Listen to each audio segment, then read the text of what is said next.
দাবানলের গ্রাসে বিপর্যস্ত যুক্তরাষ্ট্রের নিউ জার্সি জোনস রোড এলাকায় শুরু হওয়া আগুন এখন ছড়িয়ে পড়েছে ১৩,০০০ একরের বেশি জমিতে। বুধবার সন্ধ্যায় পরিস্থিতি কিছুটা নিয়ন্ত্রণে এলেও আগুন এখনও পুরোপুরি নেভেনি।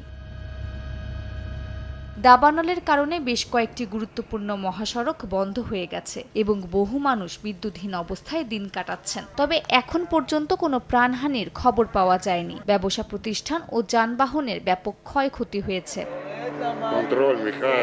যুক্তরাষ্ট্রের নিউ জার্সির পাশাপাশি ভয়াবহ দাবানলে পুড়ছে ইসরায়েল। তাপমাত্রার পারদ চরমে উঠলে বুধবার বেত শেমেশ শহরের বেশ কয়েকটি ঝোপঝাড়ে আগুন লাগে। তীব্র বাতাসে আগুন শহরের কেন্দ্রস্থলের কাছে মোশাফ তারুম এলাকায় ছড়িয়ে পড়ে। এর মধ্যেই শহরগুলো থেকে বাসিন্দাদের নিরাপদ দূরত্বে সরিয়ে নেওয়া হয়েছে। আগুনের কারণে শহরের সড়কগুলোতে যান চলাচল বন্ধ রয়েছে। সড়কে গাড়ি চালকরা তাদের যানবাহন ফেলেই শহর ছাড়তে বাধ্য হন। রেল লাইনের কাছে আগুন লাগায় ট্রেন চলাচলও বন্ধ করে দেওয়া হয়েছে।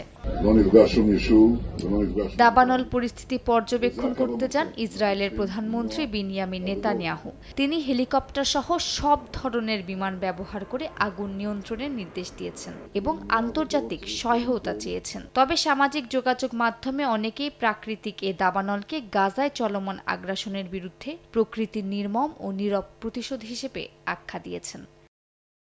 মালিহা সুহরাওয়ার্দী, সময় সংবাদ।